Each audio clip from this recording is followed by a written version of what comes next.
Hi everyone, welcome to a podcast with the Geeky Gimp, and today we have a guest. Can you say hello and tell us about yourself? Hi, I'm Zack Kline. I'm a senior at Oregon State University in the Pacific Northwest, and I am totally blind and have been since birth.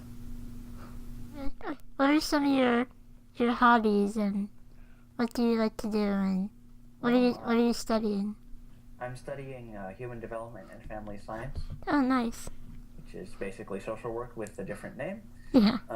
And hobbies, and I love obviously games and books, and I have a soft spot for ballroom dancing when I get the chance, which is not often, but so it goes. I'm just in general a bit more of a geek than I think your average, but that's yeah, cool. How did you get involved in gaming? I've been interested in gaming in all forms since I was a kid. My brother first introduced me to I believe it was Advanced Dungeons and Dragons 2nd edition back in the mid to late 90s, and we only played 1 or 2 sessions maybe, and then he moved on, but I was entranced, and at that time we also got ourselves a Nintendo 64 console, and there were a few games I could play on that, and so it's just been kind of a continual passion of mine ever since. Nice. When you play a video game, how do you access the games? It really depends. I mean, video game is kind of a broad term. If you're talking about specifically games on like a console system, then typically by sound. If the game has a good enough audio palette, I can do something with it. Like a lot of fighting games traditionally have that. Right. Mortal Kombat, Super Smash Brothers, whatever. Yeah. If you're talking about a computer game, that's different. Typically, I haven't had a lot of experience playing mainstream computer games just because I don't think that it's super easy in the same way as a console game is. Right. There are these so-called audio games, which are custom made for the blind, and I think you've reviewed at least one of them. I believe it was Grail to the Thief. Yeah, that one, yeah. Yeah. In my experience, they're interesting, but they're not compelling, really, for me. I'm unfortunately or fortunately more of a hardcore gamer, I like to think, and so I find the audio offerings a little bit frustrating. So they're like too easy? Too maybe? Easy, too simplistic. I mean, for a long time we were stuck on Space Invaders clones, and that was a thing for a while. And I mean, we've only now recently started to diversify a bit, and even so, it's still kind of, we're lagging behind the mainstream in a big way. Right. And I understand why, but it's frustrating. Yeah, I understand that. Are you able to play like multiplayer games, or is it? Yeah. Somewhat. There are MUDs, as they call them, multi-user dungeon or something along those lines, which are basically text-based multiplayer games. Okay. They are fun and interesting, but they also tend to have, at least in the majority of cases, a lot more hack and slash than I tend to like. Oh, yeah. So the game is not really compelling over the long haul. Oh, okay. I do play them every so often, but it's hard to find good ones.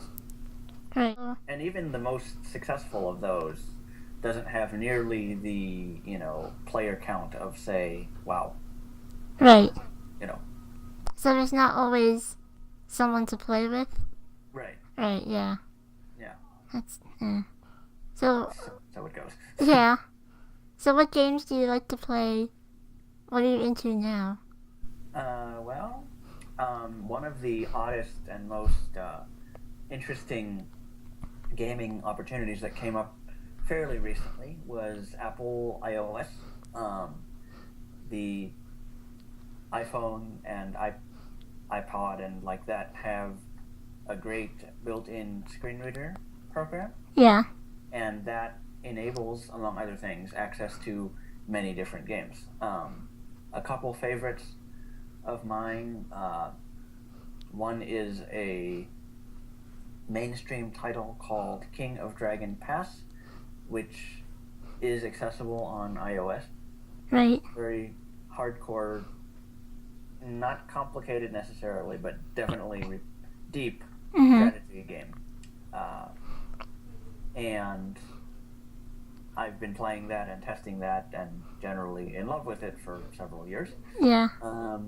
And another game I've been playing recently is a text-based adventure game called Hadean Lands, all about like basically problems on a starship which runs on alchemy. Oh. Very strange, but it sounds like fun. King of Dragon Pass is designed by David Adam at A Sharp Software. Okay. And I can give you the contact info for that later if you... Yeah, sure.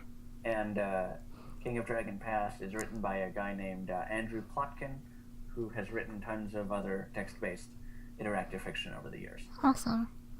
So when you play those the games like online, are they made specifically for blind users, or is it like general? I try not to play specifically for blind people. I feel like that limits us. Yeah. Puts us into a niche. That being said, I feel like we are not super, as far as a community, we as a disabled community are not on everyone's radar. Right. When it comes to making games usable. Computer or otherwise. Yeah. But yeah. So when I can. Yeah. So how do you think game designers can make games more accessible?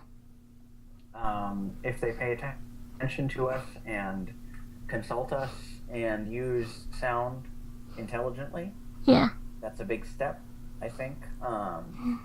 If they take the time to think about it, I think thought and knowledge is really important because, frankly, I think a lot of them don't do it just because they don't know about us. Right, yeah. Yeah. And they just don't think about it because Yeah. they're not blind They're not themselves. blind. They're not blind. Yeah. Not, yeah, it's fair. It's fair. I understand why they don't, but yeah. Right. So you're into tabletop games too, I am. right? Yeah. So what games do you play, and how do you access those games? It varies. I mean, mostly I am a tabletop RPG person. I've recently been getting into board and card games, but I find the accessibility issues in those games a little harder to deal with than they should be or could be. RPGs are easy. I can just write up a character sheet in Word or whatever and roll dice virtually and so on. Card games are harder just because I need to braille information on the cards sometimes. So do you do that yourself? With sighted help.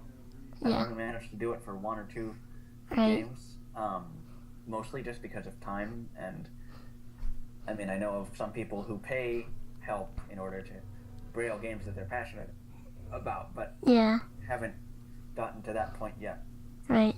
I feel like it's an extra tax on the wallet that we shouldn't be required to. Yeah, I agree. Yeah. Yeah. So 64-ounce games. They're making they did that whole Kickstarter. About what was it? Like a few months ago. Yeah, right. Yeah, I backed them, and I'm really looking forward to that. Yeah, me too. I think the thing about them is that is potentially very promising. Yes. Because frankly, the only games we have access to without some kind of modifications are traditional family games. You know, we have plenty. We have Braille Monopoly. We have Braille, you know, Uno and Braille decks of playing cards, Right. like that. But frankly, not much else. Yeah. And that's limiting in the extreme. Yeah, it is. So, do you find the board game community is welcoming? Are they open to these accessibility issues? In general, yes. It depends on where you go, of course, and sometimes you'll find people who aren't, but I've had more positive experiences than not. Yeah. I think the issues facing board game companies are similar to the issues facing video game developers. Right. In as much as they don't think about us, and so Right. there's no reason for them to make their games accessible if they don't. Right, yeah. Yeah. When they see me, I can tell they get that look on their face like they don't know what to do. How am I going to deal with this person? You know, yeah. Yeah. So do you have that experience too? Sometimes, yeah, once or twice. I mean, I can't see it. Maybe that helps. Yeah. Maybe it's a blessing in that I can't tell how weirded out people are by my appearance there. But Yeah. I mean, it's just something I have to kind of accept as par for the course Right. in anything. Although I think my end goal is for people to think of me as a gamer first and blind second or third. Right. Yeah, I know, but it's like, I don't know, it's just weird. It's hard to find a group that's really open to, you know, helping me, and, you know, it's hard sometimes. Yeah. So. I understand that. I've been there. I mean, I had a recent experience at my local gaming club here where I was unable to really get anyone interested in playing what games I had brought. Right. And so I was sitting there in the corner for an hour or more waiting for them to finish up so I might be able to join in. It was deeply frustrating. Yeah. I was, you know, I like to think I'm a pretty patient person up to a point, but eventually it got to me and it was like, this is too much. Right. I left. Yeah. It was incredibly awkward, and I have not been back since. But, you know, it happens. Yeah, it does. I found though that the board game community is more welcoming than the video game community. And I don't. Can I take a moment to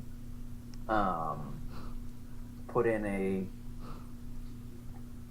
pardon me, fuck Gamergate? Yeah, totally. Real. Yeah. Seriously. I think that's like a big part of the issue, because it's not. I mean, I don't consider myself a member necessarily of any kind of organized video game community. No, me either. It's not. I It's am not. a person Yeah. who likes to play games, and if I find other people who are interested in doing that with me, more the better. Right. But, yeah. Like, I'm a gamer, but I'm afraid to say I'm a gamer. You know, I don't want that association with that. Yeah, I'm a gamer. I'm a gamer, definitely. But I don't find any. I mean, I find it difficult because I don't know what other term to use. Right. Like maybe like games. But I like games. Yeah. Yeah, I like games. I play games. I don't know. Right. It's absurd. It's absurd. It is. I know. Yeah. And it's hard to, you know. I don't know why, like, the board game community is just more open, I think. And I don't know why. Like, why is it more... It's just easier there. I think the video game community, they tend to be younger? I don't know. Younger and less aware and culturally ignorant sometimes. Right. Yeah, I think that might have a lot to do with it. Yeah. So. Yeah. So what RPGs do you play? Funnily enough, for someone who got his start in Dungeons and Dragons and stuff, I've sort of drifted away from that. I find if it's run badly D&D evolves into, or devolves into, hack and slash combat without end, and that bores me to tears. Yeah. On the other hand, I have a real soft spot for Call of Cthulhu and similar games of, horror. Right. And I like I like pretty much anything, as long as it's an evocative game setting or the system is cool. Right. In some respect. Right. Of course, I'm in this position of having read a lot more than I've played, but that's not unusual for role players. Right. So, yeah. Right, yeah, so I never actually played Dungeons and Dragons or any other RPG. Like, I've just never, I don't know, I want to, but it's hard to find people to play with, so. I have had a great deal of success gaming online, especially in a Skype setting, so. Right, I should try that. See how it goes. So, is there anything else you wanted to talk about? Or mention your Twitter? Oh, your Twitter account, Twitter. Yeah. Absolutely. Yeah. Absolutely. I'm at Zack Kline, ZKLINE Okay. on Twitter. Cool. And I tweet lots of gaming stuff. Yes. Your Twitter is like one of the Twitters I actually stop and read, I appreciate that. Yeah. And I apologize for the recent spate of Hadean Land's alchemy tweets. I was like, what are you talking about? Like, I had no idea. I was just like, okay. It's just the kind of, the author is basically running a little contest to see who makes it farthest. Oh, okay. That's part of why I'm doing that, but it's also just kind of fun. Right. Yeah. Cool. Yeah. I think that what I really want to stress is that I am open to talking about this stuff with anyone who is willing to listen. Yes. So. Right. Yeah, I think it's really important for people, with disabilities to speak out and, make sure people hear us. Make sure people know that we play games, and so I think it's important that we make ourselves heard. Absolutely. If there's anything else, I'm always, feel free to hit me up whenever. Thank you for talking to me and sharing your insight. It's very Happy interesting. To provide. Thanks. All right. Well, take care. You too. Thank you for listening to the Geeky Gimp Presents. I hope you enjoyed the podcast. If you have any questions or comments, you can email me or find me on Twitter @GeekyGimp. Thank you. Bye.